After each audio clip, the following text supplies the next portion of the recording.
Halo teman-teman, kembali lagi di kosingkat.id.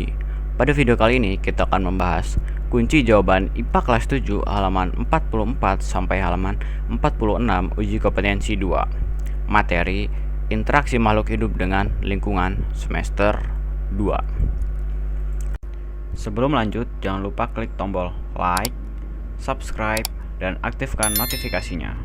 Terima kasih. Oke, langsung saja ke pertanyaan yang pertama.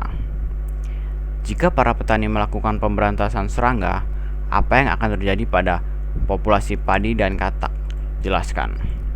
Oke, jawaban nomor 1 ialah yang terjadi adalah populasi padi akan meningkat, sedangkan populasi katak akan berkurang karena serangga yang merupakan makanannya diberantas oleh para petani. Selanjutnya nomor 2. Apa saja yang mungkin mempengaruhi keseimbangan ekosistem sawah tersebut? Coba identifikasikanlah 5 komponen abiotik yang ada. Oke, jawabannya ada beberapa faktor yang mungkin mempengaruhi keseimbangan ekosistem sawah. Salah satunya adalah bencana alam seperti banjir dan kekeringan. 5 komponen abiotiknya adalah tanah, air, cahaya matahari, batu, dan udara. Nomor 3. Apa yang akan terjadi jika produsen pada ekosistem sawah tersebut habis karena suatu bencana alam? Misalnya terjadi banjir. Jawabannya ialah apabila terjadi banjir di sawah, maka akan membuat produsen pada ekosistem sawah menjadi tidak dapat menghasilkan padi dan akan membuat rantai makanan menjadi rusak, sehingga akan menyebabkan berkurangnya populasi serangga, katak, ular, dan elang di ekosistem sawah tersebut. Nomor 4. Mengapa padi, serangga, katak, ular, dan elang dapat hidup di satu tempat yang sama, yaitu ekosistem sawah? Jelaskan jawabanmu berdasarkan gambar 2.13. Kita lihat dulu gambar 2.13. Jadi di sini ada gambar padi yang dimakan oleh belalang, kemudian belalang dimakan oleh katak, katak dimakan oleh ular, dan ular dimakan oleh elang.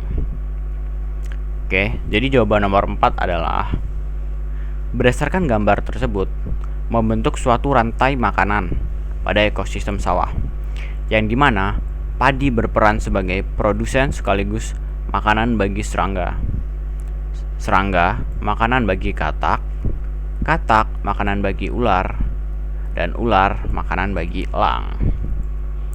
Oke, selanjutnya nomor 5. Apabila pada ekosistem sawah tersebut tidak ada ular, coba jawab hal-hal yang akan terjadi berikut ini. Oke, yang A. Apa yang akan terjadi dengan populasi katak pada ekosistem sawah tersebut? Jawaban yang A ialah populasi katak akan meningkat. Hal ini disebabkan ular yang merupakan predator bagi katak tidak ada, sehingga tidak ada lagi predator yang akan memangsa katak. Yang B. Apa yang akan terjadi pada populasi elang pada ekosistem sawah tersebut? Jawabannya, populasi elang akan menurun karena ular yang merupakan makanan elang menjadi tidak ada, sehingga mangsa yang dapat dimakan oleh elang menjadi berkurang jenisnya. Yang C. Apa dampak yang ditimbulkan pada aktivitas pertanian yang dilakukan oleh para petani pada ekosistem sawah tersebut? Jawabannya yang C ialah aktivitas pertanian akan menjadi terganggu oleh hama sawah. Hal ini karena jumlah hama yang tidak terkontrol akibat tidak adanya ular. Karena pada ekosistem tersebut, ular yang merupakan predator berperan dalam membasmi hama. Oke, selanjutnya nomor 6. Perhatikan gambar berikut. Oke, jadi di sini ada gambar pabrik gitu di bagian barat laut. Lalu di bagian timur ada perumahan dan bagian barat juga ada perumahan. Dan mereka dipotong oleh aliran sungai ya, dari utara ke selatan. Jadi keterangannya, sebuah pabrik terletak berdekatan dengan sungai yang mengalir melalui perumahan. Pabrik ini beroperasi setiap hari. penduduk perumahan yang terletak di sebelah timur sungai sering mengalami permasalahan iritasi pada mata mereka. Sedangkan penduduk sebelah barat tidak mengalaminya. Mengapa hal tersebut dapat terjadi? Jelaskan. Jadi, jawaban nomor 6 ialah hal ini terjadi karena pada gambar tersebut angin bergerak dari arah barat ke arah timur. Polusi udara yang ditimbulkan oleh pabrik tersebut menyebabkan udara yang berada di perumahan sebelah timur menjadi tercemar, sedangkan perumahan di sebelah barat tidak tercemar. Nomor 7.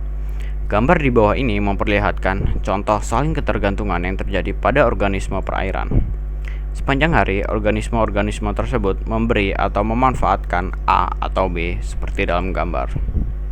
Pertanyaannya, apakah gambar A dan B di atas dapat mewakili saling ketergantungan organisme? Jelaskan. Jawaban nomor 7. Ya, gambar tersebut dapat mewakili saling ketergantungan organisme, dengan organisme A sebagai pemberi manfaat kepada organisme B dan organisme B yang memanfaatkan pemberian tersebut. Sebagai contoh, tumbuhan di dasar memberikan oksigen dan makanan bagi ikan, dan ikan memanfaatkan oksigen dan makanan tersebut untuk keberlangsungan hidupnya. Oke teman-teman, sekian pembahasan kunci jawaban IPA kelas 7 halaman 44. Terima kasih. Jangan lupa klik tombol like, subscribe, dan aktifkan notifikasinya. Terima kasih.